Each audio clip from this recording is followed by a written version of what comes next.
Hello travelers and welcome back to Found in Japan. My name is William and today we're going to be talking about 5 things that surprised me when I moved to Japan. I'm from the United States and there were a lot of things that were very different. Before we get this video started, I just want to say thank you to everyone who has liked and subscribed. We're almost at 100 subscribers, so that's really awesome. In the upcoming weeks, because of the current outbreak in Japan, I'm going to be trying to do more stuff that's at my house.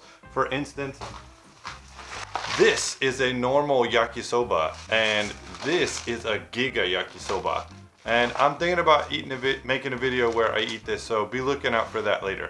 Toward the end of the video, there's going to be a keyword, and if you stick around for that, then pop that down in the comments to let me know that you found it. Number 1. One of the major things that surprised me when I came to Japan was probably how people leave stuff on a table to mark their seat. I would never do this in America. I don't think I've ever seen anybody do it there.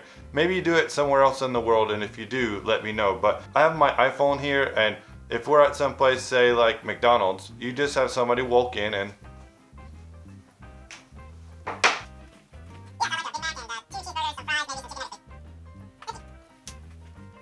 they come back to the table and their stuff is still there. Maybe they use their laptop or they use a very expensive scarf or I don't know, anything.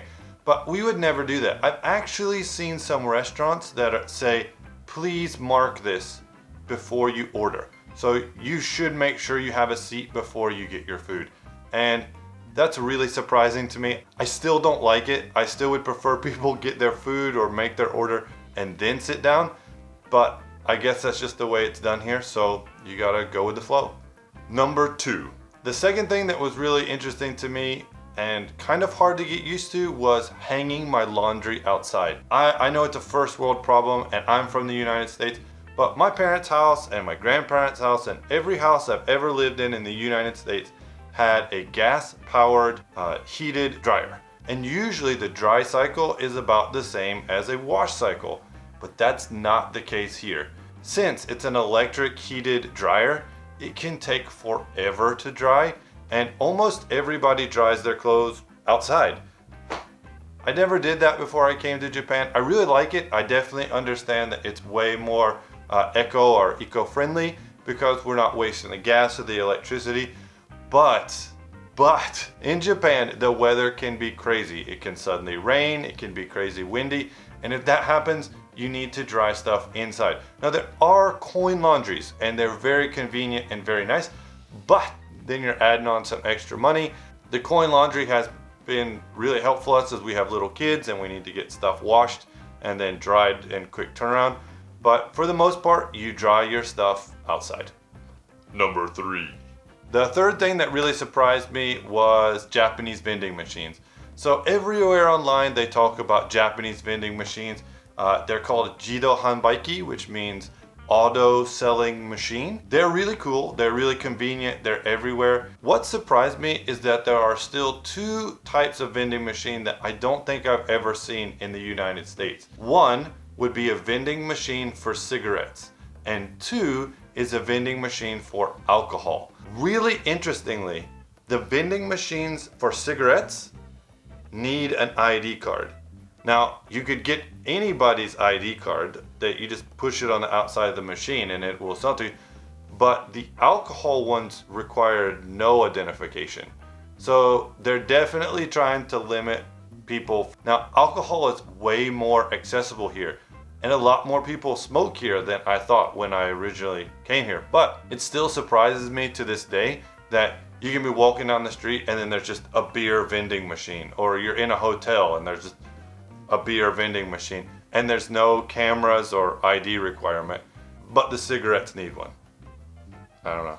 Number 4 comes off right the back of the last one is drinking in public. The convenience stores in Japan are very convenient and they're very nice and they all sell alcohol for the most part.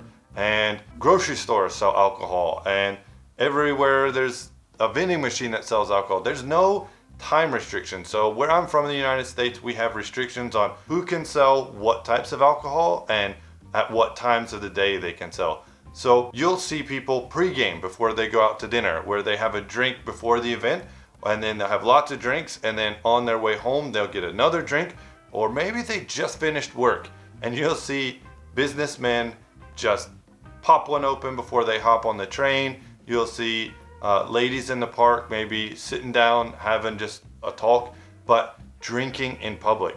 I know that in Europe, drinking is different than how it's handled in America for alcohol, but I don't know of anywhere in America really that you can just walk down the street and be drinking a huge, like, 1 liter beer that you can buy here. While you can find people who drink a lot, of course there are people who abuse it, and you'll see them out and about. But even though people do drink a lot, they take care of their trash. There's usually a recycle bin near the vending machines. You'll find cans from time to time in a park. I'm still always surprised when I just see people walking down the street and having one on the train or something, but it's different. Number 5. Something that was surprising to me was people sleeping outside. And this kind of comes from number 3 and number 4. Of course, there are some people who are homeless or maybe having a hard time and are sleeping outside, but I have been completely blown away by the number of just normal looking salarymen, people in suits, passed out on the street. It's particularly bad on like Friday or Saturday night. Since COVID has started and it's been a huge problem for everybody, for sure it's not as big of an issue as it was, but I have several friends I know who have just crashed in a park because they couldn't get home, or they decided that they would get as close to the station as possible and then take the first train home.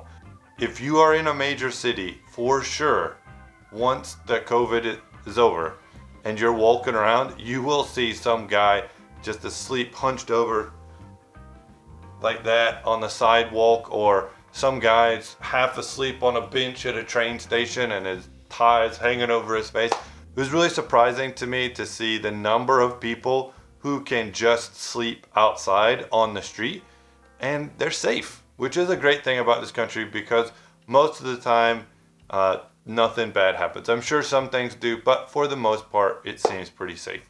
So that's been 5 things that I found surprising moving to Japan from the United States.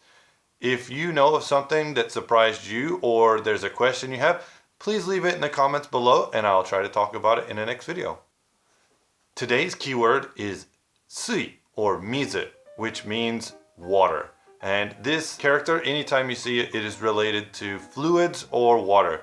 And it's used for the day Wednesday. If you want to, write that down below to let me know that you saw the keyword. If you like today's content, how about you give me an "ine"? And we'll see you in the next video for things that can be found in Japan. Bye. Also, shout out to my son because he made this and he said, put it in my video and I'll go outside and run around. So I appreciate it. He's making it so I can have the house quiet. So thanks, man.